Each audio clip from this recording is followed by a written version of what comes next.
Assalamualaikum warahmatullahi wabarakatuh. Salam sejahtera untuk kita sekalian. Om Swastiastu, Nama Budaya, Salam Kebajikan. Perkenalkan, nama saya Sri Ayu Limbuk Minanga dari kelas Pendidikan Biologi ICP Angkatan 2020 jurusan Biologi, Fakultas Matematika dan Ilmu Pengetahuan Alam Universitas Negeri Makassar. Pada kesempatan kali ini saya akan memaparkan beberapa hal terkait dengan nasionalisme bangsa Indonesia sebagai salah satu tugas mata kuliah pendidikan kewarganegaraan.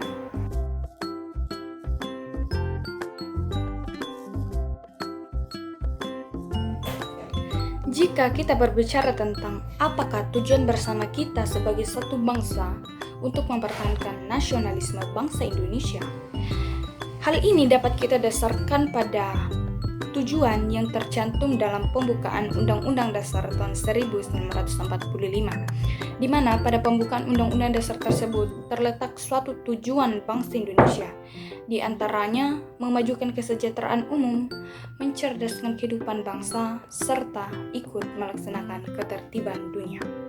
Nah, terkait dengan hal tersebut, apa yang menjadi dasar kita hendak mempertahankan rasa nasionalisme bangsa Indonesia?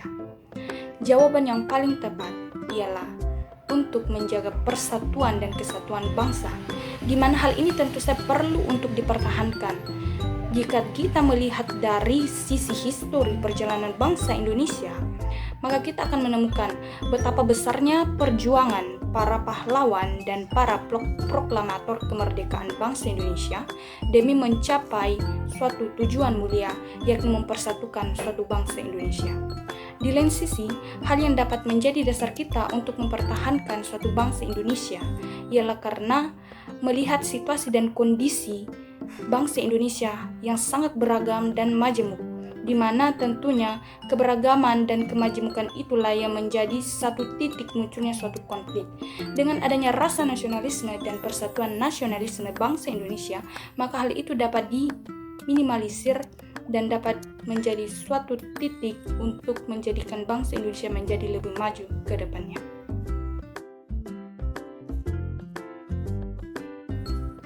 Jika kita berbicara tentang nilai-nilai apa sajakah yang dapat mewujudkan ataupun menciptakan tujuan bersama bangsa Indonesia, menurut saya pribadi, nilai yang menjadi dasar ataupun acuan kita untuk menciptakan ataupun mewujudkan tujuan bersama ialah nilai luhur Pancasila. Sebagaimana diketahui bahwa Pancasila terdiri dari 5 sila yang menjadi titik acuan ataupun menjadi pedoman dalam kehidupan berbangsa dan bernegara. Jika diuraikan satu persatu, pada sila pertama Pancasila berbicara tentang ketuhanan yang Maha Esa, di mana pada sila ini memberikan hak kepada seluruh masyarakat Indonesia untuk bebas memeluk agama sesuai dengan kepercayaan mereka. Serta pada sila pertama ini juga menunjukkan adanya sikap toleransi antar umat beragama. Nah, pada sila yang kedua itu membahas tentang harkat dan martabat manusia. Bangsa Indonesia adalah bangsa majemuk yang dilatar belakangi oleh berbagai keberagaman yang ada, mulai dari suku, ras, budaya, antar golongan. Nah, dengan adanya sila kedua Pancasila ini membuka pikiran setiap masyarakat Indonesia untuk bagaimana menghargai hak-hak setiap orang, hak-hak setiap pribadi yang perlu untuk dijunjung tinggi dan tidak dirampas begitu saja oleh pihak-pihak tertentu. Nah, pada sila yang ketiga ialah persatuan Indonesia. Persatuan Indonesia sangat dibutuhkan bagi bangsa kita di tengah-tengah kemajemukan yang ada. Sikap solidaritas, toleransi, serta rasa senasib dan sepenanggung. Hal ini sangat dibutuhkan oleh bangsa Indonesia guna mewujudkan terciptanya tujuan bersama tersebut.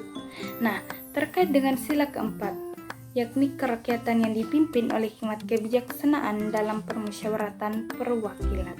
Pada sila keempat ini lebih mengarah pada instansi-instansi pemerintah. Dalam hal ini, satu hal yang perlu diingat ialah dari rakyat, oleh rakyat, dan untuk rakyat. Pemerintah dalam hal ini diberikan mandat untuk bagaimana mengkoordinir kehidupan berbangsa dan bernegara menuju kesejahteraan sosial. Nah, sila yang kelima ialah keadilan sosial bagi seluruh bangsa Indonesia. Jika sila pertama dan sila keempat sudah tercapai, maka secara otomatis sila kelima Pancasila akan sepenuhnya terlaksana. Keadilan sosial akan secara merata tersebar di seluruh wilayah Nusantara sehingga masyarakat dapat hidup damai dan sejahtera, serta tujuan negara yang hendak dicapai dapat dengan mudah digapai dan dilaksanakan.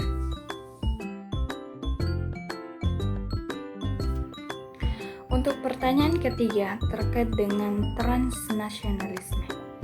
Sebagaimana diketahui bahwa transnasionalisme merupakan salah satu tantangan nasionalisme bangsa Indonesia, di mana transnasionalisme ini memiliki dampak yang sangat buruk bagi keberlangsungan nasionalisme bangsa kita.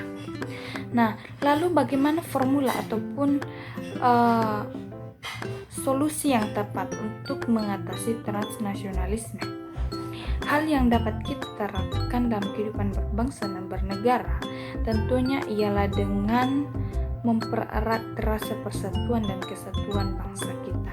Dengan rasa persatuan, dengan rasa senasib dan sepenanggungan yang menjadi titik dasar yang menjadi acuan dalam kehidupan berbangsa dan bernegara kita, maka segala tantangan ataupun transnasionalisme yang diperhadapkan pada kehidupan negara ini sepenuhnya akan mampu diminimalisir ataupun dicegah sehingga tujuan bersama kita dapat tercapai dan dapat diwujudkan.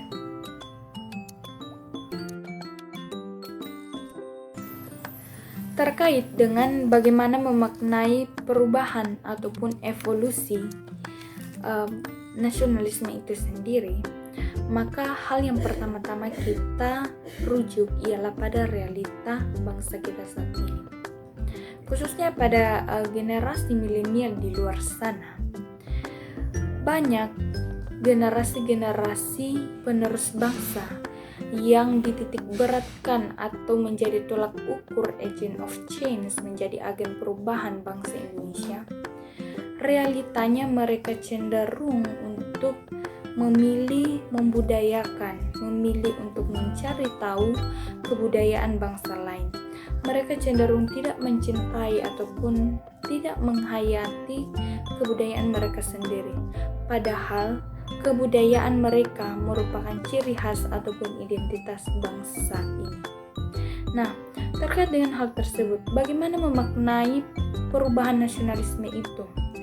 Satu-satunya solusi yang dapat diberikan ialah dengan menyadarkan, memberi kesadaran pada diri sendiri, memberi kesadaran pada setiap pribadi generasi milenial ataupun seluruh masyarakat Indonesia bahwa hakikatnya kebudayaan kita adalah milik kita, kebudayaan kita adalah ciri khas kita. Oleh karenanya, stop hari ini, jangan melestarikan kebudayaan orang lain. Marilah kita membudayakan kebudayaan kita, melestarikan kebudayaan kita yang menjadi ciri khas bangsa kita. Pertanyaan yang kelima ini lebih merujuk pada kewarganegaraan ganda. Di Indonesia sendiri, kewarganegaraan ganda sangat tidak diperuntukkan atau diperbolehkan dalam undang-undang. Hal ini dikarenakan bangsa Indonesia memiliki satu prinsip, yakni satu tanah airku Indonesia. Jadi jika seseorang terlahir di wilayah Negara Kesatuan Republik Indonesia, maka orang tersebut secara otomatis memiliki hak untuk menjadi warga negara Indonesia. Nah, terkait dengan nasionalisme bangsa, seseorang yang memiliki kewarganegaraan tentunya akan memiliki dampak negatif terhadap nasionalisme. Mengapa demikian? Karena jika seseorang memiliki kewarganegaraan ganda, maka otomatis dia juga memiliki dua nasionalisme.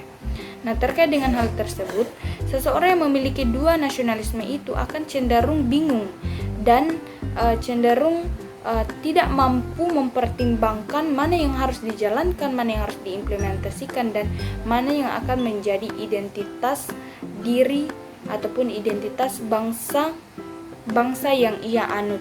Oleh karena itu, sekali lagi di Indonesia sangat tidak diperuntukkan adanya kewarganegaraan ganda, karena Indonesia memegang satu prinsip, satu tanah air Indonesia, satu identitas bangsa, dan satu nasionalisme bangsa Indonesia. Terkait dengan elemen-elemen yang mengikat kita sebagai suatu bangsa Indonesia, pertanyaannya bahwa apakah elemen-elemen tersebut masih bisa ditumbuhkan ataupun dipelihara meski di tengah-tengah tantangan global ataupun dinamika bangsa saat ini? Jawabannya ialah tentu saja masih bisa ditumbuhkan dan dipelihara. Sebenarnya hal ini tergantung pada pribadi masyarakat Indonesia. Jika masyarakat Indonesia sepenuhnya memberikan penghayatan ataupun mencintai dan menumbuhkan kesadaran pada pribadi lepas pribadi akan pentingnya rasa nasionalisme, jiwa nasionalisme bangsa Indonesia, maka tentunya elemen-elemen yang mengikat kita menjadi suatu bangsa itu akan kokoh dan kuat, sehingga kita akan mampu menghadapi berbagai tantangan yang datang menghampiri kehidupan bangsa kita meski di tengah-tengah keterpurukan sekalipun. Oleh karenanya, yang menjadi titik berat pada pertanyaan kali ini adalah bagaimana kita memperkuat rasa persaudaraan kita, rasa senasib dan sepenanggung kita, rasa cinta dan penghayatan yang tinggi pada bangsa kita, guna memperkuat dan guna membantu kita dalam menghadapi berbagai persoalan bangsa dan negara meski di tengah-tengah krisis global, meski di tengah tantangan globalisasi saat ini. Itulah pemaparan singkat tentang nasionalisme bangsa Indonesia. Saya Sri Ayu Limbung Minanga pamit undur diri. Assalamualaikum warahmatullahi wabarakatuh.